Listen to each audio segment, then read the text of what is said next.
So hello guys, তো এটা আমাদের last part of food festival. Soda soda soda mix masala soda.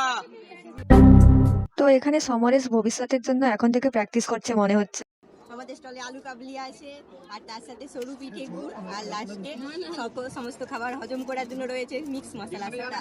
তোর স্টলে কি কি আছে রে? চিকেন কচুরি আছে, আলু কচুরি রে, চিকেনের চপ আছে। তখন আমার ক্যামেরাটায় কি হয়ে গেছিল কি জানি, এখন আমি দেখতে পাচ্ছি যে ভিডিওটা যেন পুরো ব্লার এসেছে। এইবারে অনেকগুলো স্টল বসেছে, তাই জন্য বাকি স্টলেও কি কি হয়েছে দেখতে যাচ্ছি এখন।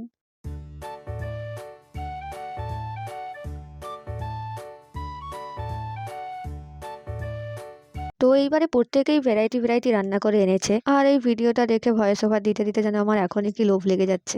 তো এখন সায়নের কাছ থেকে রিভিউ নেওয়া হচ্ছে চিকেন কচুরিটা কেমন হয়েছে।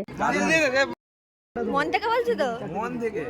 তো এখানে সায়ন জানতো যে খারাপ বললে ওর কপালে দুঃখ আছে, কিন্তু এখানে সত্যি চিকেন কচুরিটা ভালোই হয়েছে। আর এখানে আমাদের সবাইয়েরই গলা শুকিয়ে গিয়েছিল, তাই জন্য এখন আমরা সোডা বানিয়ে খাচ্ছি, আর সাথে করে আলু কাবলিটাও টেস্ট করছিলাম যে কেমন হয়েছে। না, খেতে সত্যি খুবই সুন্দর হয়েছে আলু কাবলিটাও। তো এখন রিভিউ নিচ্ছি সুস্মিতার কাছ থেকে আলু কাবলির।